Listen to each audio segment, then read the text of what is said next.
Hi ladies, welcome back. This week's video, I'm going to be talking about low value men and why you're attracting low value people, insecure men, men that aren't fitting your boundaries or your standards. And this all kind of stemmed from just this consistent saying that is all over the internet that, I tell myself too, I don't chase, I attract. And as women, we hear this all the time. In our feminine energy, we're attracting the right person. We're attracting opportunities. We're attracting energy. We're attracting money, everything. And I don't chase, I attract is huge in feminine energy when it comes to dating. I don't chase him. I attract the man that I'm meant to be with. I attract the man that's, high value.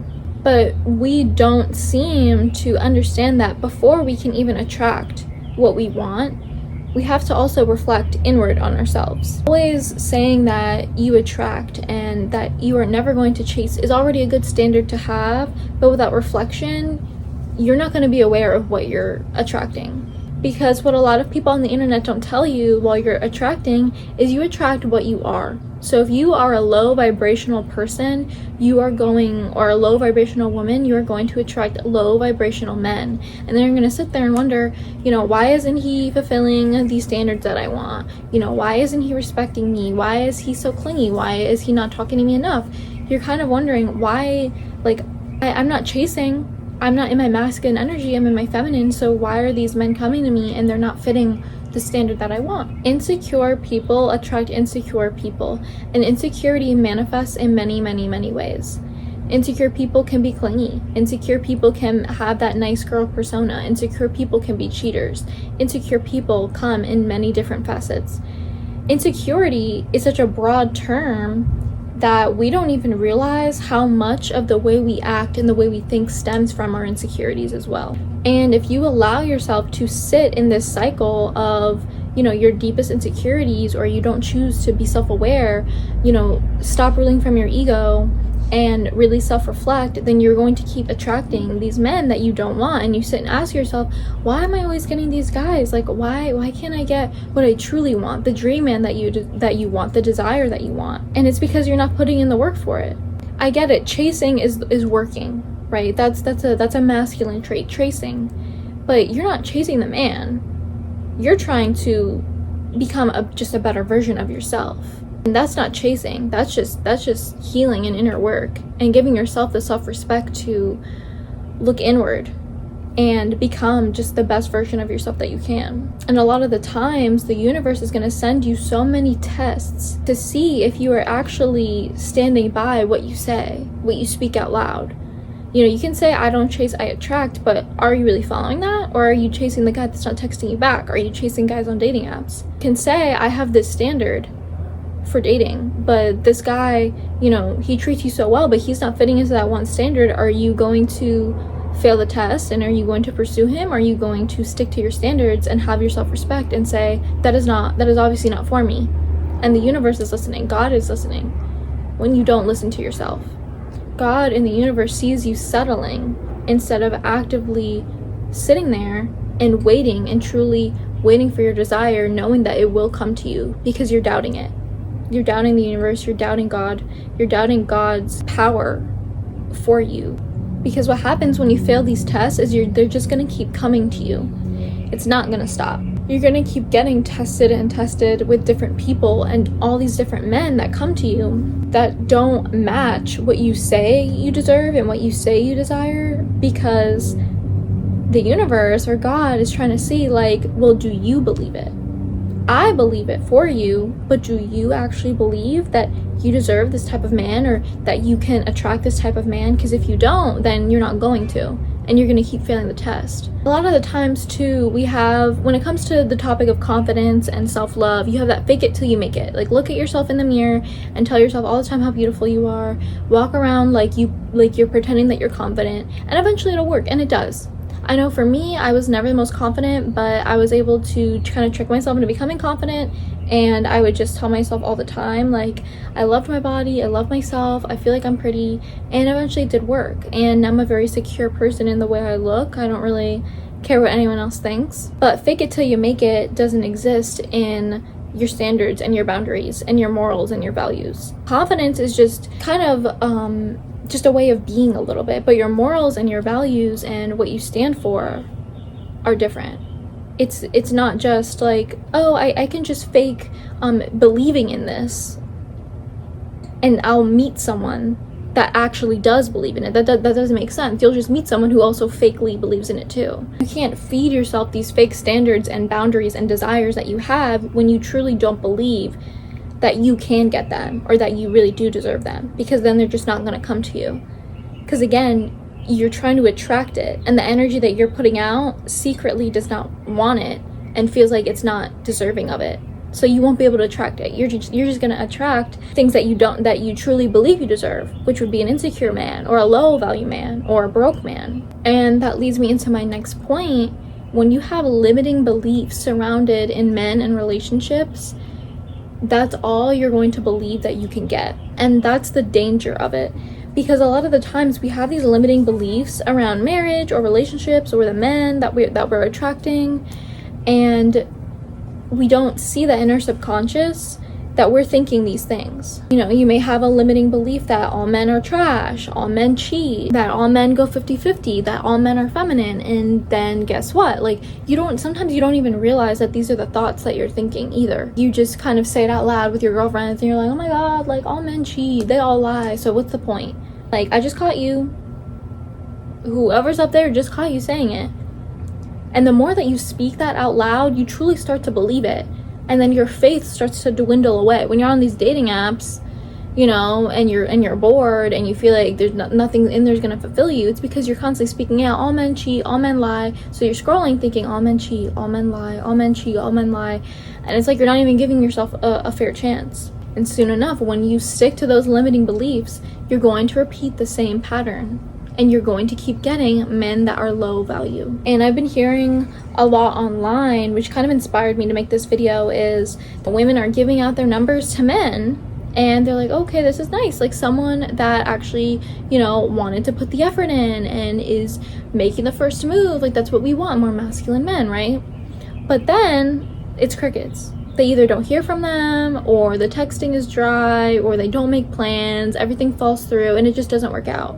And it's because a lot of the time when you get these potential suitors who are exuding feminine behaviors of wanting to be chased because they're secretly insecure and they want validation from you instead of being secure in his own masculinity and who he is, it's ultimately a test. It's a test to see, are you going to chase this person? This man that, you know, messaged you, are you going to let this sliver of validation that someone else thought that you were cute or good looking, are you going to let that cloud your judgment and become desperate into you picking out the dates or you asking how they are and what they do and trying to dig all this information out of them when they probably don't really even care about you? And they just wanted a quick ego boost and get another girl's number in their phone. The universe is testing you all the time to see if you will keep your standards. Maybe your standard was, I'm not gonna chase. Okay, you don't chase, then you get a guy's phone number. A guy asks you, can I have your number? You're so beautiful. Okay, but now he's not really texting you, or it's kind of dry, or he may ghost you for a few days. You said you don't chase, right? Right, you completed one step, you didn't ask for his number, but now he's not texting you. What are you gonna do? Are you going to, you know, chat him up, text him up, ask him on a date? Or are you going to listen to your standard of, I'm not chasing? And if he doesn't want me, then he doesn't want me and it wasn't meant for me. So again, you have all these tests that come in all these different forms. Are you truly going to listen to yourself? The universe wants to know, God wants to know, do you truly value yourself enough to not fall off from what you believe and from what you desire? And the only way to fix this, to fix you from falling off, to fix you from chasing, is by learning self-discipline and having a sense of your own worth and value. For me, I had no standards in college. I purely dated because I thought someone was nice and I liked them and they treated me nice.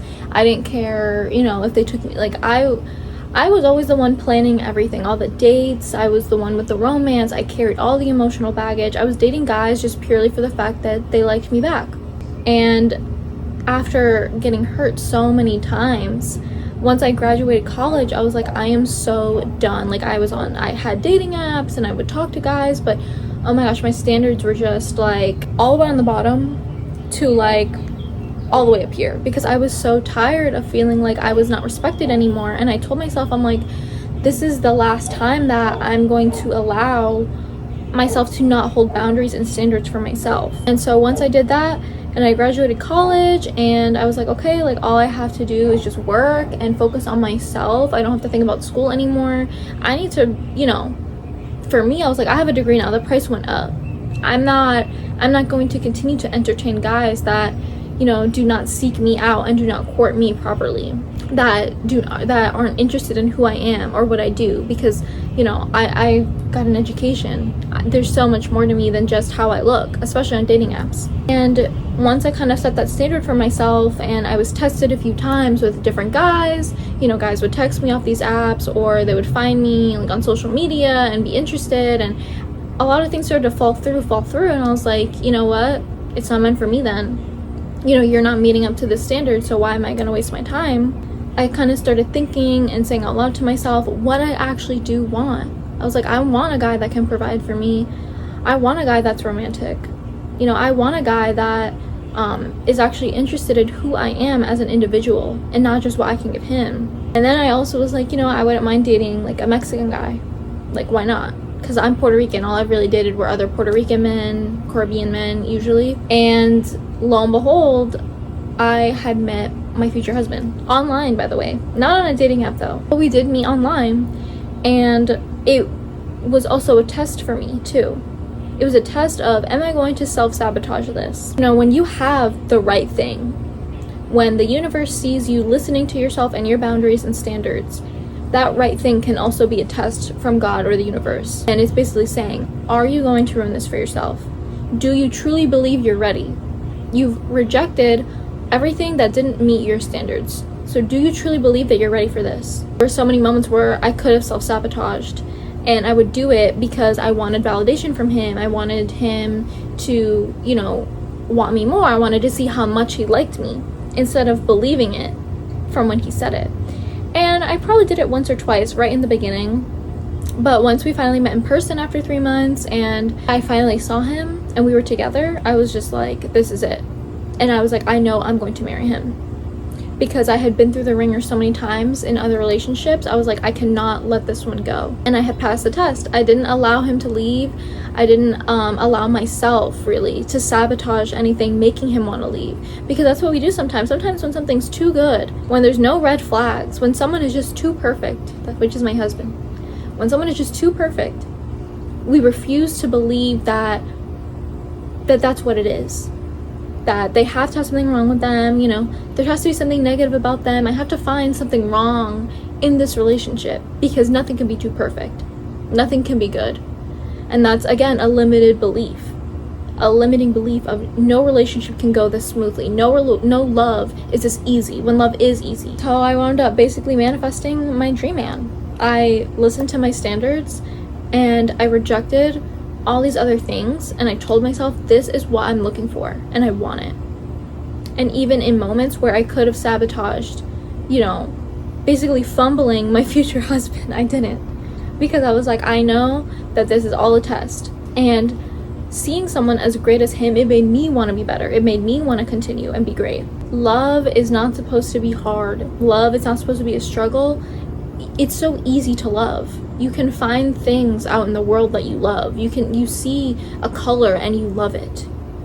It fuels you. It does something inside of you. Just a color. Imagine what a person can do. Loving a person is so easy. It's so easy. So don't ever say that, you know, love is struggle and that it's hard, when that's entirely not true. Love is the easiest thing you could do. So all of this is to say, how can we fix the mindset? How can we fix, like, you know, the self-sabotage? How can we fix ourselves to pass these tests with self-respect and discipline? How can we fix this? And you have to remember, it's not how badly you want the person. It's not how badly you want love. It's how badly you want to become a better version of yourself.